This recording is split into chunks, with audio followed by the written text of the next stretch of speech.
নমস্কার বন্ধুরা, আপনারা কি গণেশের ভাঙা দাঁতের পেছনের গল্পটি জানেন? আমরা অনেকেই হয়তো ভাবি যে পরশুরামের সঙ্গে যুদ্ধের সময় গণেশের দাঁত ভেঙেছিল, কিন্তু পুরাণ থেকে জানা যায় এর পেছনে রয়েছে আরো গভীর একটি কাহিনী।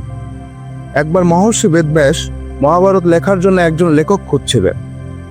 তখন গণেশ এই গুরুদায়িত্ব নিতে রাজি হলেন, কিন্তু একটি শর্ত দিলেন, তিনি একটানা লিখে যাবেন, কোথাও থামবেন না। বেদব্যাসও রাজি হলেন, কিন্তু পাল্টা শর্ত দিলেন, গণেশকে প্রতিটি শ্লোকের অর্থ বুঝে লিখতে হবে। লিখতে লিখতে হঠাৎ গণেশের কলম ভেঙে যায়, কিন্তু তিনি থামলে তো মহাভারত লেখা বন্ধ হয়ে যাবে। তাই এক মুহূর্ত দেরি না করে গণেশ নিজের একটি দাঁত ভেঙে সেটি দিয়ে লেখা শুরু করেন। এভাবেই নিরবচ্ছিন্নভাবে সম্পূর্ণ হয় মহাভারতের মতো মহাকাব্য। এই গল্প আমাদের শেখায় যে কোনো মহৎ কাজ সম্পন্ন করার জন্য আত্মত্যাগ এবং অধ্যবসায় কতটা জরুরি।